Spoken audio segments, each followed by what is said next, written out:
let's let Lonnie B come in here real quick. And hopefully he don't mess this up, man. All right, don't mess this up, man. Let us get you full screen, Lonnie. At the DLX gym, I see. Turn your phone around. Okay.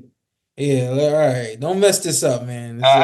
It's a great opportunity for you, man. Right. That's gonna lead to other ones. Yeah, facts. I said, no, we gotta pause. No, listen.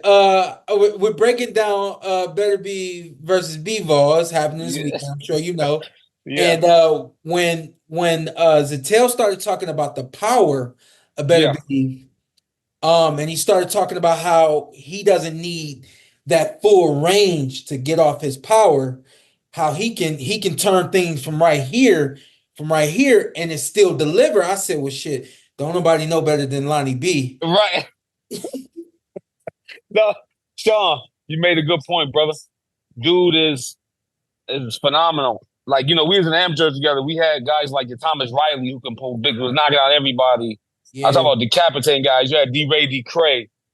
You had I fought Kovalev. You had guys. I sparred on Chad Dawson before. I was his main sparring partner for Andre Ward. And when I got in there with Artur, it was like, when you've been there with so many good fighters, you hear a guy is strong and you say, you know how it is, Sean. You like, okay, like I was one of the best amateur boxers in the country. That comes with the game. Okay, well, I ain't some guys he knocked out. But when he hit me, I said, wait. What the fuck is that? Like I said, that is something. Wait. Time out. And Mark Ramsey, his trainer, said, I said, Mark, how you want me to spar him? Because like everybody who know I get busy. Like anybody that know me know, like, I get busy. And I've been there with everybody. But Mark said, just do your best. and I kind of got offended. Like, yeah. Okay, all right. Sean, you a fighter, so you know how yeah. we nice sharks. Yeah. Like, but when he hit me, oh my God. And Arthur got one of them styles. You look at him on tape and you say, he's strong, but you think about all your professional tricks, like, the hoe and hitting on the hips and crowding and putting your weight on somebody and trying to, you know what I'm saying? But he's a lot better than he look on TV. He got one of them styles where you get in there, you say, whoa. Sean, even with you, Sean, like most guys look at you, they'd be like, oh, Sean. And I'm like, I used to be like, what? Sean can, okay. You gonna see when you get in there. Yeah. You gonna see. Like, hey, have you been in the ring with Bivol? Never been in the ring with Bivol. Okay. But I know people that have, and they like, and I'm not gonna say no names, but the people that have been in there with them is like, I'm giving them good work. And I'm like, and I just look at Bivol's resume. Look, don't get me wrong, Bivol is a very good fighter. I'm not gonna take nothing away from him. But I mean, everybody say he beat Canelo. I mean, but come on, Canelo's a blown up 54-pounder, 60-pounder at best. We just saw that he might not. 68 might be, you know what I'm saying? Like, he fought Brenagh. I mean, he won, but was anybody expecting it to go the distance? Be honest, Sean. Like, I mean, if we're going to keep it like, let's keep it all the way at being. Like, you know what I'm saying? He won, but it's like, we was expecting more. It's Canelo. We was expecting more. Yeah. You know what I'm saying? So, if you look at the fight with Bivol and Canelo, Bivol never tried to step it up on him and get him out there not once. No. Bivol, hey Sean, Bivol couldn't even hurt him. Yeah. Like Canelo was just too small. And I believe Canelo got tired. But Canelo had him on the ropes half of the fight. Bivol just outworked him. But he ain't give him a busted lip, a swollen eye. And Canelo still believes he can win. He like, I want a rematch. I still believe I can win. Yeah. So, and if you look at better, you ain't gonna be. Well, no. When Beterbiev, when he's asked about Beterbiev, he's like, "No, not interested. Just a rematch with Bivol." Like he's not even entertaining the idea. There we go. Beterbiev, right? There we go. You know, it's crazy because when I spar with him, I'll look forward to the next day. I'll be like, "Yo, I hope that's it." I hope they say, "Yo, we're gonna pay you, but we're gonna send you home because we got some other stuff to do." Oh, man, it's heavy, it's hell, Sean. You got him beating Bivol. Yeah, pretty easy. Here's my thing. I believe Bivol's style was tailor-made for Arthur. You got to think. two Olympics. You think he ain't seen a million Bivols? And my thing is this: he dropped Usyk, who's, in my opinion, boxed better than Bivol, and Artur put him down at heavyweight. Yeah. If you look Sean likes to always point out how he beat Usyk in the amateurs. Oh, yep, Sean. But Beterbiev put him down. He lost to him, Sean, but he put him down. Yeah, but Sean's a smaller, quicker guy, and Sean, you was a dog in the amateurs. Ooh, I remember when I first saw you fight, you look like a little pit bull. You like 160. Yeah, 60, 65. Yeah. I mean, brick wall. I saw you fight Danny. I saw you put Danny down 2 times. Down and still lost. I'm like, what? I told that story on the podcast. What? I ain't say who it was though. I'm like, that's impossible. That's literally impossible. I see you crushing. I'm like, yo, this dude is a silverback gorilla. Yeah. You know what I'm saying? So that's why we did everything you did as a pro. It didn't shock me. Like, Sean is like that. I expect it. Yeah. But with the Artur and Bivol, I think if you look at Volznik, Alexander Volznik, in my opinion, had a better resume than Bivol. He put Adonis Stevenson on life support. Adonis Stevenson, who retired a lot of fighters. Yeah. Like, let's keep it a bean. Adonis was the champion. He was the man. Come on, Sean. Yeah, there we go, Sean. And he put him, and Sean, and he put him on life support. He put him on life support. Like, retired him. And look what Artur, I was in camp with Volznik and Zerto when he was going to fight Bivol. I was in camp. And I'm looking at Volznik like, yo, you look like a twin tower. And I'm looking like, Artur, stop. I'm in my head, of course. I'm like, Artur knocked him out. Artur knocked him out. He made like, and my thing is, Artur don't get, and if he had flaws, I would go with Bivol all the way because Bivol do stay disciplined. But I just can't see Bivol holding up under that kind of beating for 12 rounds and actually being normal. If you listen to Volznik, he said, I felt like I was about to die after the fight. So I'm going to give y'all my perspective, and then I'm going to let y'all do it, and then we'll get out of here. And go ahead and stick around with us, Lonnie. Oh, wait, Sean, can I ask Lonnie one thing, though, about the fight? No. Go. Yeah. You want to ask him now or ask him later? I'll ask him real quick now. Right.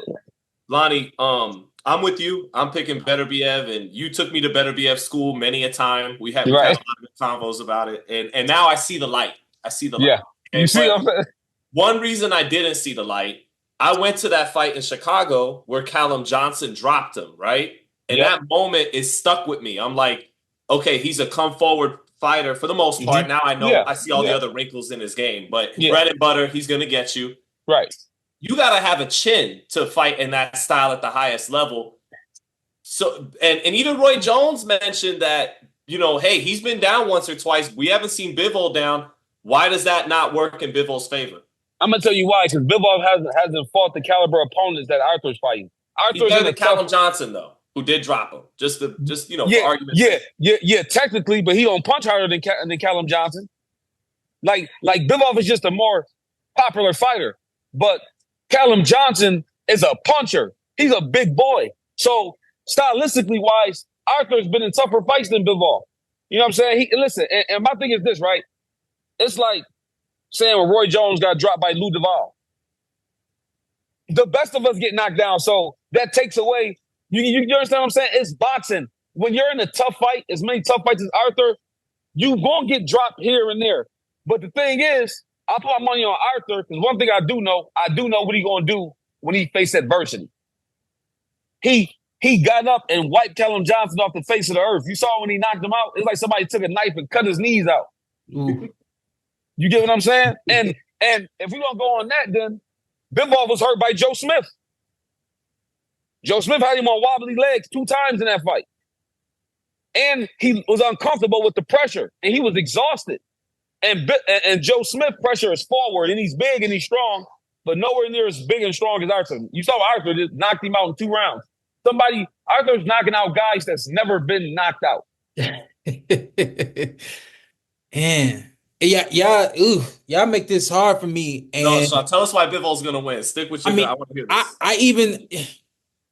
The way I look at it, at that division, and I think, for the little guys, it's like Hot Wheels. collisions. Mhm. You know, Mhm. the bigger you get, the bigger the car gets. Welterweight division is like Ferraris collisions. You know Yeah, what I mean? yeah, yeah. But like heavyweight is like Mack trucks. And this is my thing. Beterbiev, while he's been as consistently knocking these guys out as he has been, Mhm. he's been that truck that's been having these collisions along the way. Mhm. I feel like even though he's 39, the thing that I know about combat sports, anything that physical sports, football specifically, Mhm. once you get past boxing and the MMA, those collisions that you have, they age you. So on paper, Beterbiev is 39, but I think realistically, he's well into his 40s.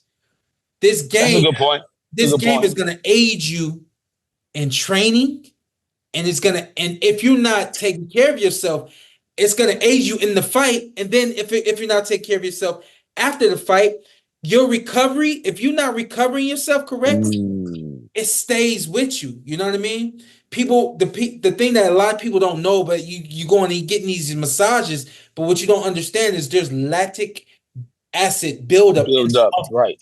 and you got to get it rubbed out. Now, if you getting these things, getting it rubbed out after training, and you getting it rubbed out after fights, but it's still having its impact. It's settling into, and it's aging you. So I think Beterbiev has done this a lot. Mhm. I think Bivol knows how to control the range, and I think he knows how to control the clock. And I think that the longer this fight goes, the more that meter starts to play into the favor of a Bivol who's fresher because Mhm. he hasn't been in the ring with the guys that Beterbiev has been in the ring with.